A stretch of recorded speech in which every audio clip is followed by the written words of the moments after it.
Бәріне сәлем байланыста саяхаттаймыз арнасы. Бүгін ыңғылатты киноны қысқаша айтатын боламын. Видеомыз басталмай жатып арнамызға тіркеліп, лайк баса кетіңіздер. Бұл біз үшін өте маңызды. Орманда Брайан есімді бір жігіт оянады. Оның есінде ештеңе жоқ. Тіпті өз есімі кім екенін есіне түспейді. Және бұл оның иті. Банк карточкасы арқылы өз есімін біліп алады. Жолға шығады. Сосын тоқтағанда ит бүрлі тұманды байқайды, сол жаққа үріп, тұманның ішіне қарай кіріп кетеді. Брайан артынан жүгіреді. Ит үрмей қояды. Сосын Брайан итін бассыз жатқанын көреді. Иттің денесін бұтаққа іліп қойған.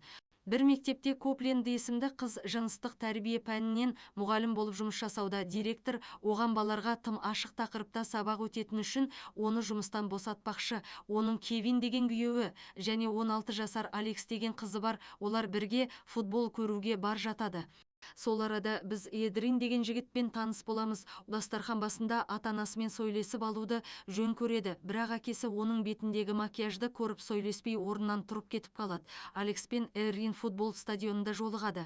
Және ол жерде балалар ол екеуі дос екенін біледі. Матч болып жатқан уақытта белгісіз сарайда бір еркек байланып жатқан әйелді ұрып соғып жатады. Ол әйел ол жерден құтылу үшін ағашты пайдаланып еркекті соққыға жығады. Матчтың соңында басты рөлдегі Джейк деген жігіт Алекстің полицейский әкесіне жүгіріп келіп, Алексті кешке шақырады, бірақ анасы бұған қарсы болады және ол әлі кішкентай екенін айтады. Кейін ата-анасы бұл мәселені шешу үшін ұрысып қалады. Әкесі қызының ол жерге барғанын қалайды және ол жақында 17-ге толады. Оған ештеңе болмайды деп ойлайды әкесі. Анасына білдіртпей Алекске рұқсатын беріп, бірақ алкоголь ішпеуін сұрайды.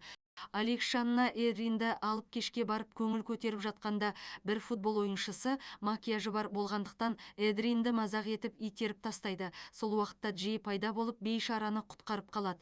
Бәрі орнына келгенде Джей Алекске ішімдік ұсынады және ол қыз қарсы болмайды. Полицейлік бөлімшесіне орманнан қашқан Брайан ентігіп келіп болған жайтты түсіндіріп береді және бір белгісіз тұман қалаға жақындап келе жатқанын айтады.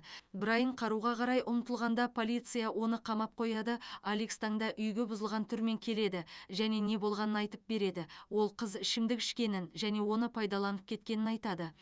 Оған Эдриен болған оқиғаға Джей кінәлі екенін айтады. Анасы әкесін кінәлай бастайды және бірге олар полиция бөлімшесіне барады. Полиция бөлімшесінде әлгі жігіттің әкесін жолықтырып қалады. Олар басқа офицер шақырып, оның жұмысымен айналысуын сұрайды. Мектепке көп келіп жайтты түсіндіріп, Джейді алып кетеді. Осы уақытта жануарлар тұман жайылып келе жатқан орманнан қаша бастайды. Құстар ұшып, бақалар секіріп қаша бастайды. Сарайдан құтылып шыққан қыз біреудің үйіне басып кірген үшін полиция ұстап алады да. Брайанмен бірге отырғызып қояды. Брайан бірден қызға тұман туралы айта бастайды және ол да оны псих деп ойлайды. Таң атқанда анасы болған оқиғаға Кевинді кінәлап киімдерін жинап, қызын алып кетеді. Тұман жақындап келеді. Әкесі бөлімшеге келіп отбасындағы жағдаймен шағымданады, бірақ алдынан жігіттің әкесі шығып екеуі сөйлесіп, үлгермей сырттағы дыбысты естіп сыртқа шығады. Сыртқа шықса үлкен қалың тұман жақындап келе жатқанын көреді. Алекс анасымен жолда келе жатып оны ренжітеді. Анасы дүкенге кеткенде ол әкесіне хабарласып мені алып кетші дейді. Әкесі мен полицейлерді тұман жауып қалады, байланыс үзіледі. Екі қызметкер ішке кіріп кетеді. Сол уақытта бір офицер сым тетігімен суретке түсіп жатады.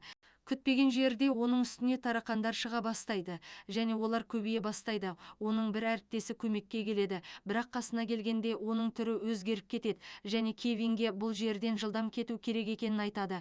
Жергілікті кітапханадан сыртқа екі қарт жұп шығып, бір түрлі тұманға таңдана қарайды. Күтпеген сәтте қолында қаруы бар жігіт жүгіріп келеді де олардан сендер шынайсыңдар ма деп сұрайды. Жауапты тыңдамай шалды атып тастайды. Сосын кешірім сұрап өзін атады. Кевин Эдринаны алып кетуге келеді. Тордың артындағы екеуі босатуын өтінеді. Офицер сырттағы дыбыстан қорқып кетеді де Кевинді күтпей кетіп қалады. Тұман келеді, ал Алекс анасымен ол сыртқа шығады да аяғын ұрып алады. Парковкада кетіп бара жатып өлген жігіттің денесін көреді. Анасы қызын табады да олар сауда орталығына қашып кетеді. Алекс дүкеннен шығып бара жатқан адамдарды тоқтатпақ болады және әрине оны ешкім тыңдамайды. Сәлден соң сырттан шыңғырған дыбыс шығады және әйел артына қашып келеді. Жағы жыртылып кеткен бөлімшеде Кевин қолына тапанша алады, бірақ қызына оны ұстауға тыйым салады. Ішке ең бірінші тұманда жоғалып кеткен офицер кіріп келеді де Кевинге шабуылдайды. Оның келбеті бұзылып кеткен кейін ал аузынан тарақан шығады. Қыз оның басына атып Кевинді құтқарады. Алекс анасымен сауда орталығында қалады және оның алдынан жиі пайда болады. Тұман бүкіл қаланы басып алды. Осымен фильм аяқталды. Арнамызға тіркеліп лайк баса кетіңіздер, бұл біз үшін өте маңызды.